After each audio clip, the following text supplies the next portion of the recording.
שלום לכולם, אני סמדר יפרח מהמטבח שלי באהבה, והיום אני רוצה להראות לכם איך להכין בורקה שוקולד.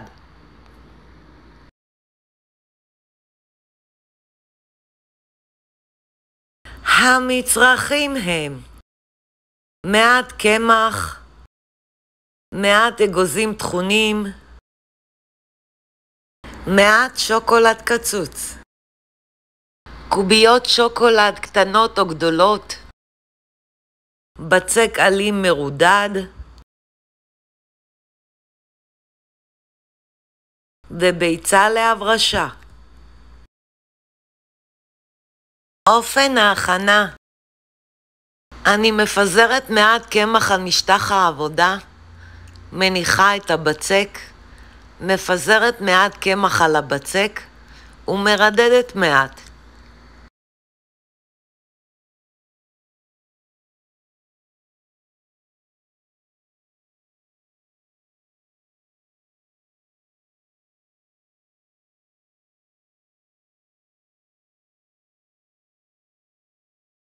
אני חותכת מהבצק 2 שורות שוות. אני מניחה על שורה אחת שוקולד במרווחים שווים. אם הקוביות שוקולד שלכם גדולות, שימו קובייה אחת. אני לוקחת את השורה השנייה ומניחה על השוקולד על השורה הראשונה, ומהדקת ביניהם ובצדדים. אני חותכת ביניהם.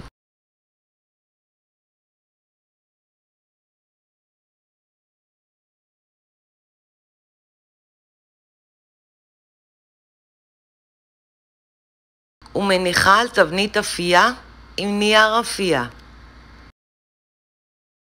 אני חותכת עוד שורה מהבצק למלבן מאורך. מניחה במרכז קוביות שוקולד, אוחזת מהקצה ומקפלת.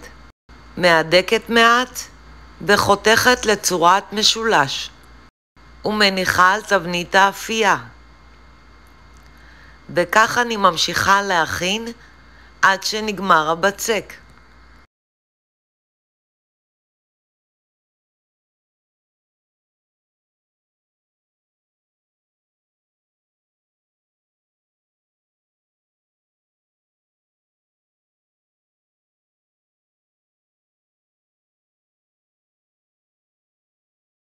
אני מורחת ביצה.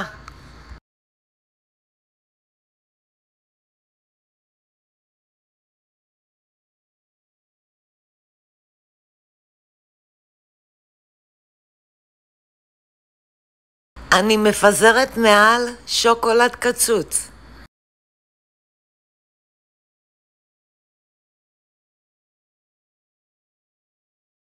אני מפזרת מעל אגוזים טחונים.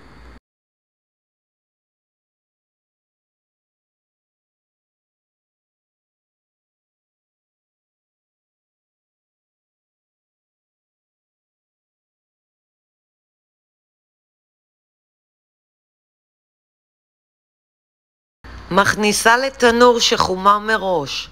בישראל 180 מעלות, בארצות הברית 350 מעלות, והופע כ-20-25 דקות עד לצבע זהוב יפה. אני סמדר יפרח מהמטבח שלי באהבה. לעוד מתכונים ייכנסו וירשמו לערוץ שלי ביוטיוב. ניתן לרכוש את ספרי הבישול והאפייה שלי מאמזון, ובהצלחה.